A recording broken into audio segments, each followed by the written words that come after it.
दोस्तों फाइनली भारत ने वो हथियार बनाकर तैयार कर लिया है जिसके आ जाने के बाद हमारी रशिया के S-400 डिफेंस सिस्टम से निर्भरता पूरी तरीके से खत्म हो जाएगी। तो जैसा कि आप सभी जानते हो कि इस समय हमारे वैज्ञानिक दिन रात मेहनत कर कर अपनी तीनों ही सेनाओं के लिए एक से बढ़कर एक हथियारों को बनाने की कोशिश में लगे हुए हैं ताकि हमारी दूसरे देशों के हथियारों के ऊपर से निर्भरता पूरी तरीके से खत्म हो जाए।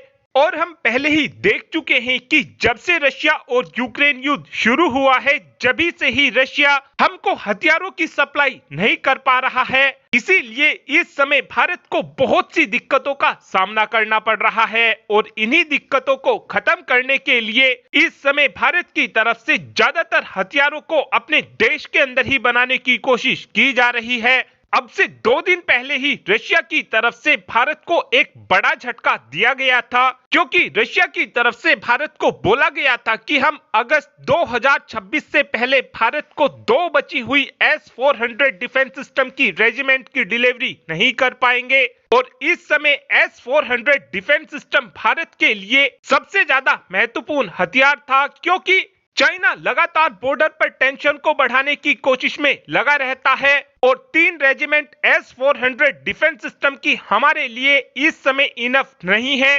लेकिन अब फाइनली भारत ने S-400 डिफेंस सिस्टम जैसे ही डिफेंस सिस्टम को लगभग बनाकर तैयार कर लिया है और आज इसी स्वदेशी S-400 डिफेंस सिस्टम की रेडार की एक इमेज लीक हो चुकी है, जो आप अपनी स्क्रीन पर देख भी रहे हैं। ये एक हाई पावर रेडार होने वाला है जिसको डीआरडीओ द्वारा बनाया जा रहा है और इस रेडार का इस्तेमाल हम अपने long range surface to air missile system में करने वाले हैं। और ये रेडार इतना पावरफुल होने वाला है, आप केवल इसी बात से अंदाजा लगा सकते हैं कि इस रेडार की मदद से हम काफी आसानी से स्टेल्थ फाइटर जेट का पता लगा सकते हैं। यानी जिस समय हमारे पास ये डिफेंस सिस्टम आ जाएगा उसके बाद चाइना चाहकर भी अपने J-20 जैसे फाइटर जेट को भारतीय सीमा के पास उड़ाने की कोशिश नहीं कर पाएगा। और इस रेडार की मदद से हम conventional aircraft, ballistic missile, cruise missile, precision guided munition और दुश्मन देशों के ड्रोन का भी काफी आसानी से पता लगा सकते हैं। और जैसे ही दुश्मन देश का कोई भी टारगेट हमारी रेडार की पकड़ में आ जाएगा उसके बाद हमारे डिफेंस सिस्टम की मदद से इंटरसेप्टर मिसाइल को फायर किया जाएगा और फिर काफी आसानी से दुश्मन देश के उस टारगेट को मारकर गिरा दिया जाएगा। इस डिफेंस सिस्टम को भारत की तरफ से प्रोजेक्ट कुशा के तहत बनाया जा रहा है। हमारे इस डिफेंस सिस्टम की रेंज 350 किलोमीटर होने वाली है, जो लगभग S-400 डिफेंस सिस्टम के ही बराबर होगी।